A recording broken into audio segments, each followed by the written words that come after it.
Alhamdulillah. Wassalatu wassalamu ala man la nabi ba'da. Toutes les louanges sont à Allah.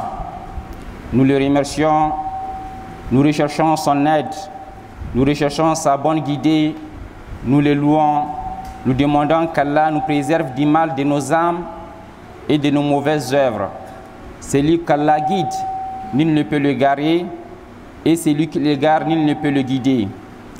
J'atteste qu'il n'y a de Dieu qu'Allah, unique sans associé, qu'il n'a pas de semblable, ni d'opposant, ni d'équivalent. J'atteste que notre maître, notre bien-aimé, notre guide, la cause de notre joie, Muhammad sallallahu alayhi wa sallam, est son serviteur et son messager. Que la paix et le salut d'Allah soient sur toi, ô messager d'Allah, ainsi que sur ta noble famille et tes compagnons. Paix et salut de tous les instants jusqu'au jour de la résurrection. Serviteur très miséricordieux, comme promis à la fin de notre dernière khutbah sur l'éducation des enfants, Inch'Allah, nous allons continuer aujourd'hui encore 11 Rabiul Awwal 1444, correspondant au 7 octobre 2022. Nous allons continuer à nous rappeler sur certains aspects de ce thème très vaste et d'actualité. Au regard des mutations fâcheuses que subissent nos mœurs et notre environnement, l'éducation des enfants reste un défi majeur et préoccupant pour les parents en particulier et pour la société en général. À l'allure où la dépravation de nos mœurs se propage, on se demande où va le monde. Serviteur très miséricordieux,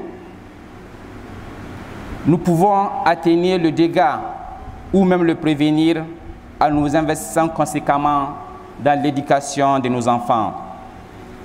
En dehors des aspects précédemment traités sur ce thème de l'éducation des enfants, la première chose qu'il faut commencer à enseigner à son enfant dès qu'il commence à parler et à grandir est le tawhid. Et le tawhid et son importance. Le père des prophètes, le prophète Ibrahim alayhi salam, a donné cet exemple à travers ses enfants. Allah le Très-Haut nous rappelle cet enseignement dans la glorieuse révélation dans ce passage de la sourate Baqarah. Il dit: qui donc aura en aversion la religion d'Ibrahim, sinon celui qui sème son âme dans la sottise? Car très certainement, nous l'avons choisi en ce monde et dans l'au-delà. Il est certes du monde des gens de bien. Quand son Seigneur lui avait dit: soumets-toi, il dit: je me soumets au Seigneur de l'univers. Et c'est ce que Ibrahim alayhi salam, le verset continue, recommande à ses fils, de même que Jacob. Ô mes fils, certes Allah vous a choisi la religion, ne mourrez point donc autrement qu'en soumis. Allahu Akbar. Allah nous donne d'ailleurs ces informations concernant le prophète Jacob, qui est le petit-fils du prophète Ibrahim alayhi salam. Allah dit: étiez-vous témoin quand la mort se présenta à Jacob et qu'il dit à ses fils: qu'adorez-vous après moi?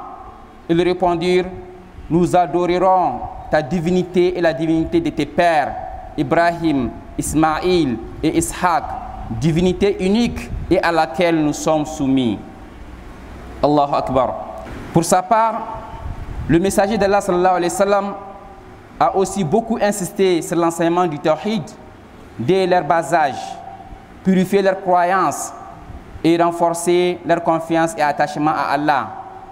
En effet, Abdullah ibn Abbas rapportait, pendant qu'il était un jeune garçon, le messager d'Allah sallallahu alayhi wa sallam l'avait pris sur une monture un jour et lui divulgua ses enseignements.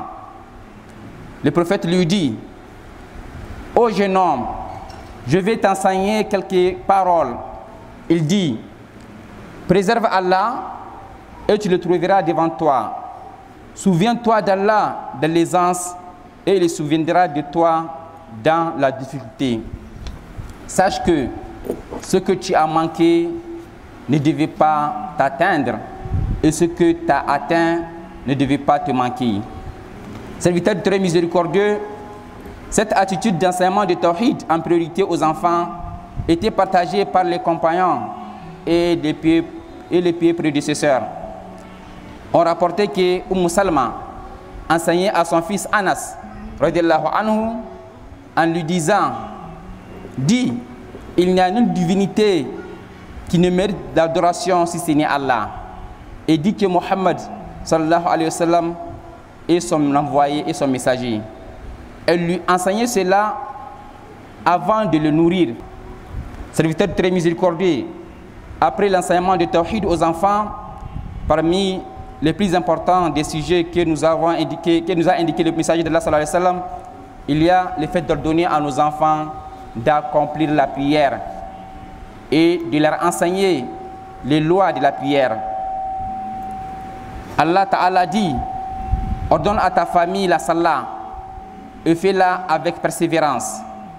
Nous ne te demandons point de nourriture, c'est à nous de te nourrir. La bonne faim est réservée à la piété.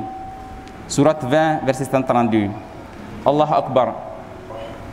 Le prophète sallallahu alayhi wa sallam a dit: ordonnez à vos enfants d'accomplir la prière alors qu'ils ont 7 ans. Et s'ils refusent de la faire à l'âge de 10 ans, frappez-le. Regardons l'importance de la prière. Serviteur très miséricordieux, nous allons Inch'Allah nous arrêter sur ces aspects aujourd'hui dans le cadre de cette khutbah, priant Allah d'agréer ce que nous avons dit de correct et de nous pardonner de nos manquements. Qu'il Dieu nous facilite l'éducation de nos enfants, qu'il bénisse et protège tous nos enfants, qu'ils soient notre fierté dans ce monde et dans la vie future, qu'ils soient des porteurs du Coran, une miséricorde pour les parents et l'humanité, des véritables serviteurs honnêtes et intègres pour la société. Que Dieu nous pardonne, que Dieu pardonne à nos morts et guérisse nos malades, qu'il fasse régner la paix et la cohésion sociale ici au Niger et partout à travers la terre.